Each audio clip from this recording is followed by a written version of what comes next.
मान लीजिए कि आप एक किसान हैं। आपने पूरे साल दिन रात मेहनत करके अपनी फसल तैयार की और अब सबसे बड़ा सवाल ये है कि उस फसल को बेचेंगे कहाँ।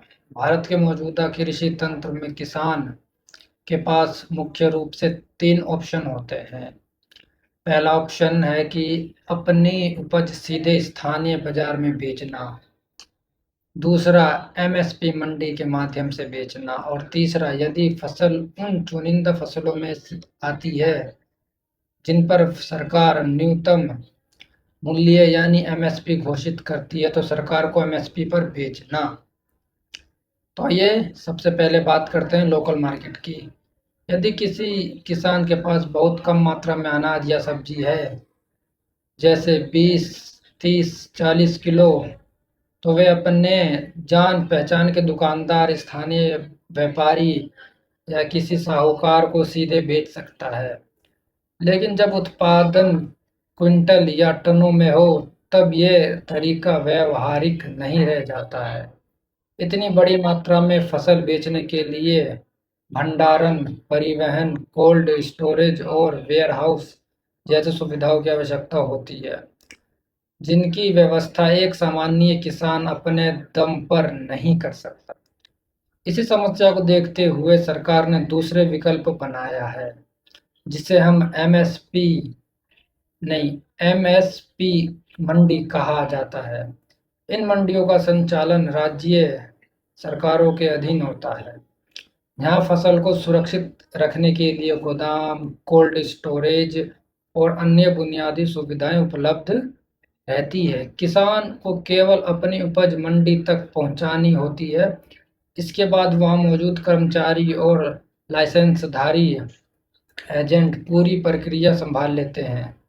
वे फसल की लोडिंग, अनलोडिंग से लेकर सभी तक सभी कार्यों में सहायता करते हैं और किसान के प्रतिनिधि के तहत काम करने का दावा करते हैं।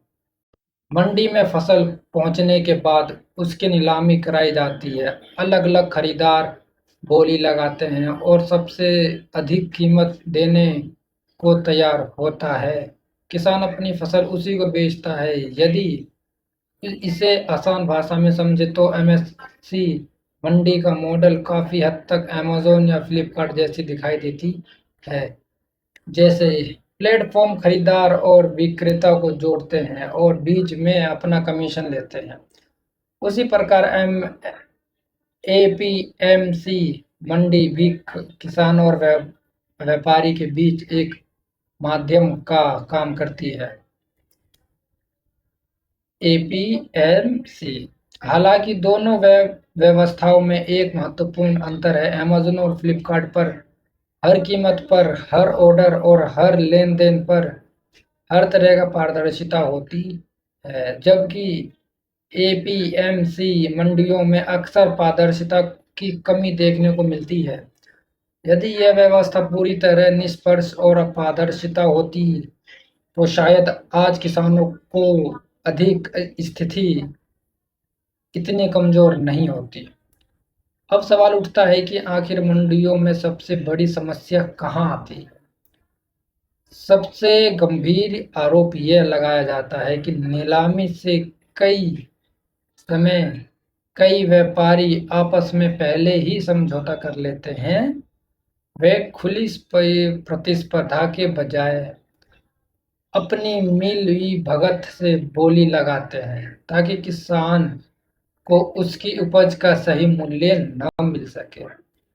इसे समझने के लिए आईपीएल की नीलामी का उदाहरण लिया जा सकता है।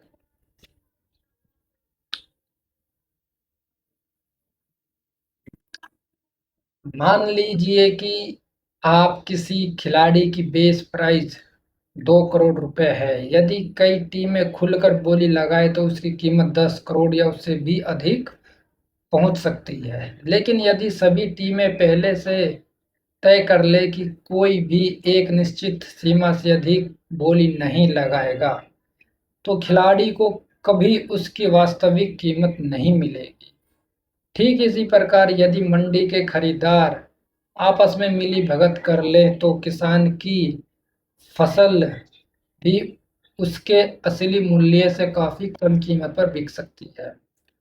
दूसरी बड़ी समस्या कमीशन व्यवस्था को लेकर बताई जाती है। सामान्य तौर पर एजेंट को पूरी डील कराने के बदले 6% कमीशन मिलता है। हालांकि यह प्रतिशत अलग-अलग राज्यों में अलग-अलग हो सकता है। सिद्धांत के अनुसार यदि किसी किसान की फसल 100 रुपए में बिकती है तो लगभग 94 रुपए किसान को और 6 रुपए एजेंट को मिलने चाहिए। लेकिन व्यवहार में कई बार तस्वीर अलग होती है। कई मामले में एजेंट किसान से स्वयं कम कीमत पर फसल खरीद लेता है और बाद में वही फसल कहीं अधिक कीमत पर बेच देता है। उदाहरण के लिए यदि उसने किसान से 100 रुपए में टमाटर खरीद कर 180 में बेच दिया तो असल लाभ किसान तक पहुंचने के बजाय अधिकांश हिस्सा एजेंट के पास चला जाता है। ऐसे मामलों में किसानों को मामूली लाभ मिलता है जबकि बिचौलिया कई गुना अधिक कमाई कर लेता है। यही वजह है कि किसानों के बीच यह धारणा मजबूत होती है कि मेहनत करने वाला किसान कम कमाता है जबकि बीच का व्यापारी सबसे अधिक लाभ ले जाता है। तो मैं मिलता हूँ आपको अगले पार्ट 2 में, वीडियो में। तो इसका पार्ट 2 वीडियो भी आएगा। तो मैं मिलता हूँ आपको अगले नेक्स्ट वीडियो में। जब तक